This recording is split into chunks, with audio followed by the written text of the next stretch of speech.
Hey everybody, and my video today is about how to cross the street in Bangkok. And that might seem like it's easy, but it's actually not. The first thing, and you British people can fast forward on this like halfway through, because most of it's going to be about walking on the wrong side of the street or the other side of the street. So in Thailand, the cars drive on the whatever it is. I think in the U.S. they drive on the right. In Thailand and England, they drive on the left, and so for me, that was a lot of changes. And one of the most interesting ones is when I'm just walking around town. If I'm like in the U.S., I had this pattern down that I didn't even think about. That when I'm walking across the street, then I look for traffic going this way. So in addition to all the other obvious things, then one of the big things is when you're walking, then don't lose focus, because just because you check to the left or check to the right, I can't remember what it is, but with the traffic going the other direction, I realize that sometimes when I'm crossing the street in like certain situations, I never check one direction, and that's exactly where the cars are coming from in Thailand. And so I guess that would work, or I guess that would be the exact same thing in other countries where they drive, like in England and Thailand and wherever those other countries are. So another thing is that usually in like what are those things? Oh, stairs. Usually stairs, escalators. You stand or walk in the same side of the sidewalk or escalator or stair as you do with traffic. And in Thailand, it's actually different. Like in some countries, like Japan, then it's very, very pretty much everyone is in the same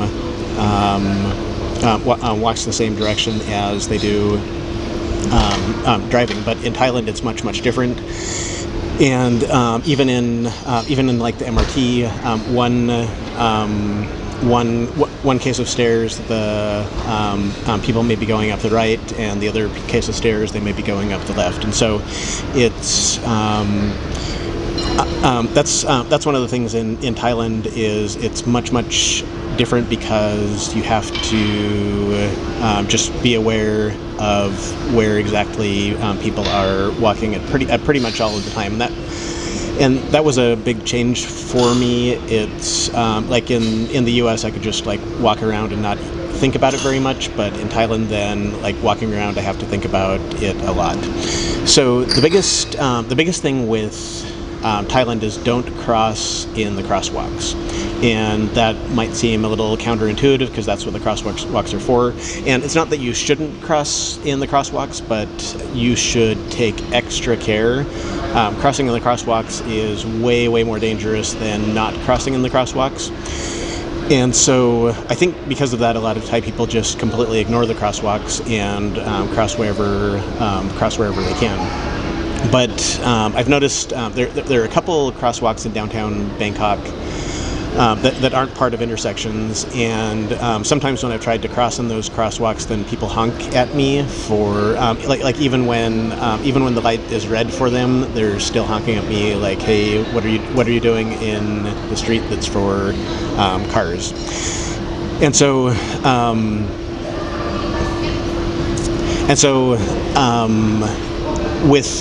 with crosswalks especially, then be very, very careful. The other thing is, and I already mentioned, so something interesting about Thailand is I think Thai people are very, very, think a lot about how other people are feeling and how they interact with other people. And so, and that's especially true with about a 20-foot window around, or a 20-foot radius around Thai people. So when you're walking in Thailand, then be very, very aware of about like 10 or 20 feet out in front of you. And the interesting thing about Thai people in like walking on the sidewalks, and this is also the way in traffic, is that they like the rules are probably priority number 2, and everyone getting to where they need to go kind of together is priority number 1.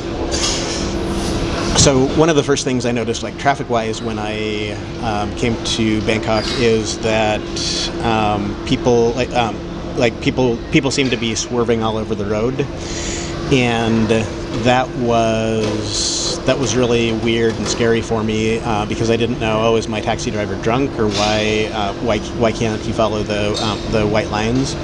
And I realized later, much later, that that's the way that Thailand is, where people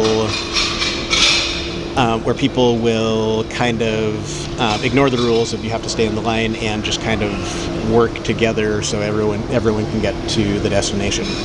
And so that's also really evident. Like walking around Bangkok is about people just kind of sharing everything together. Like one example is motorcycles that drive on the sidewalks, and everyone just kind of walks around at the same time. Nobody ever gets mad at anyone else, and they all just kind of get to where they're going. Another thing is Thai people don't ever run. Like in the U.S., if someone is hurrying across the road, they'll run across the road. Thai people will walk a little bit faster, but I've only seen, like, besides at the gym, I've only seen a Thai person running like twice since I've been here. So Thai people generally just walk at a walking pace, or a brisk walking pace if it's an emergency. The most important part of this is crossing the sidewalk when there are cars in the sidewalk, and almost all foreigners come to this conclusion, and it's wrong. I came to this conclusion. A lot of my friends from the U.S. that come to visit come to this conclusion: is, in Thailand you just have to walk into traffic. And the reason they do that is that it's really hard to understand the rules of how to cross the street, and so a lot of times foreigners say, nobody's really stopping for me, so I'm just going to have to walk. And then the first time they walk across the street, because generally they're in a tourist area and the cars are looking for tourists, they say, this foreigner is acting really weird and walking out into the street, so I'm going to stop for them. And so because they boldly walked into the street and the car stopped, then the foreigner thinks, that's just how it must be here. I just need to start walking into the street. So anyway, foreigners, meaning non-Thai people, stop walking into the street. Stop wandering into the street. That's not how you do it here. What you do is basically wait for all the cars to pass, and then you walk through the street. So a lot of times that's like a minute, 2 minutes of just waiting until there's a big gap in traffic, and then you can walk in the street. The other thing is, if the cars are all stopped, then obviously you can walk in the street. But just as a regular, like 99% of the time, the cars will not stop for you. What you do is you stop for the cars, and a lot of times, like foreigners, especially if you're a businessman, you're like, I need to be proactive. I need to be the alpha male here and show everyone who's in charge, and that's just not how you do it in Thailand. If you boldly walk into the street, you'll either get run over or look like a tourist. So what I recommend is to do what all the Thai people do, which is wait for a gap in traffic and then walk across the street. And almost always, like Thailand's not like Bangkok's not like Vietnam, where there's never a gap in the traffic. And so almost always in the streets that don't have the walkways across the street, then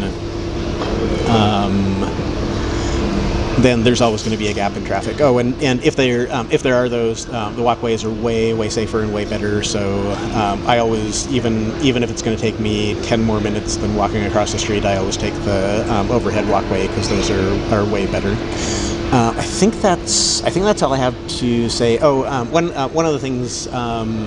This is about sharing the road with sharing the sidewalk with motorcycles.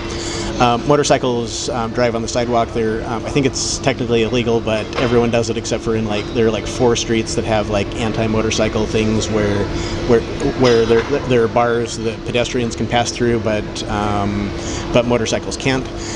And so everywhere, and then the motorcycles use all of the parts of the street except for that part. So basically in Bangkok, you have to share the road with motorcycles. And the way that I look at that is that when I'm walking, then it's really similar to how I'm driving. And so just like when what happened to me a couple times is I got honked at by motorcycles, and I was thinking, okay, this is the sidewalk. This is my what does the guy in the Matrix say? This is my realm, or like the guy in the train station or whatever. So anyway, that's how I was feeling, but thinking, oh hey, why are they honking at me? But the way that I look at it now is that walking on the sidewalk is very, very similar to driving, and so just like and what I did is I take a lot of pictures for Google Maps. So I was walking, I saw something interesting that I wanted to take a picture of. Oh, and this actually wasn't for Google Maps; it was for like taking pictures of big Thai words so that I can use it to help study Thai. So I saw a giant Thai word. I pulled out my camera and pivoted and like walked over and went up to take a picture, and I got honked at.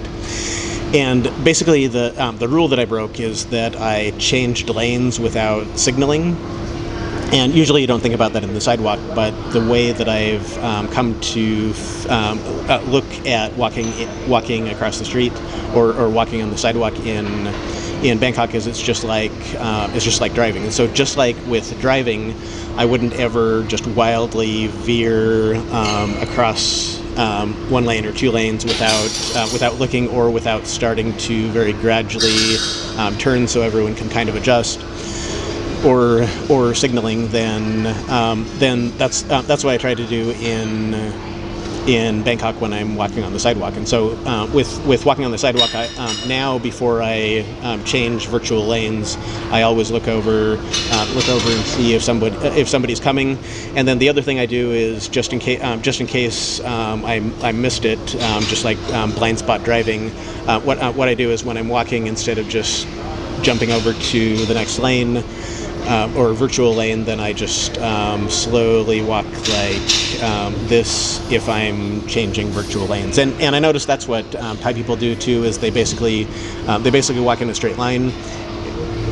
And then when they don't like abruptly move or dart. They walk in a way that makes it pretty obvious for everyone else to know where they're going or like exactly what they're doing. And the big purpose of that is so that motorcycles don't accidentally run into you.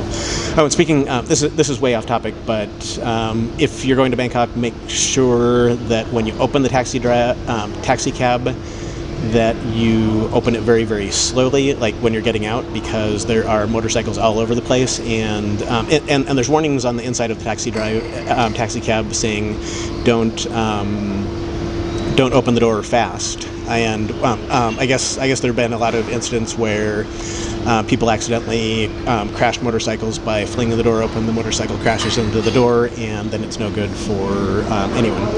So anyway, that's not related, but it's kind of like you're turning into a pedestrian walking on the sidewalk. So there's a lot of incidences. Oh, and then actually that's kind of related in that when you're crossing the street, usually motorcycles always go way, way faster than cars do. So when you're crossing the street, if you see a lot of times a car, you'll be walking in front of a car, and then what you won't see is the motorcycle on the other side of the car that's going really, really fast. That if you just walk out, then you can get into a crash with a motorcycle. So what I do is when I'm crossing the sidewalk and I'm crossing in front, especially when there's like a two-lane road, if I'm crossing in front of a car, I'll peer out over the side of the car to make sure there's no motorcycles coming, because cars generally follow stoplights and motorcycles generally don't follow stoplights, and so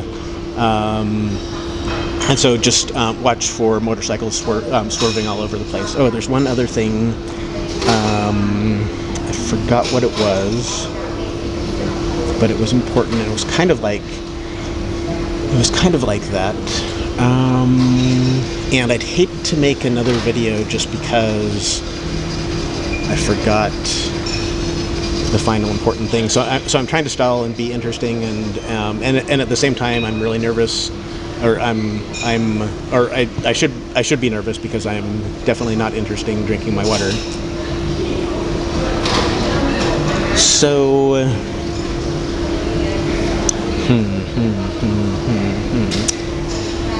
something about walking, crossing the sidewalk. Okay. Anyway, I've stalled long enough, and thanks for hearing me out to the bitter end. And if I was good at editing, I would cut out that last minute, but I'm not. So thanks very much, and see you guys next time. Hello, Joseph Dewey asked me to ask you to subscribe to his YouTube channel. So I'm asking you to subscribe to Joseph Dewey. For the record, I don't know him.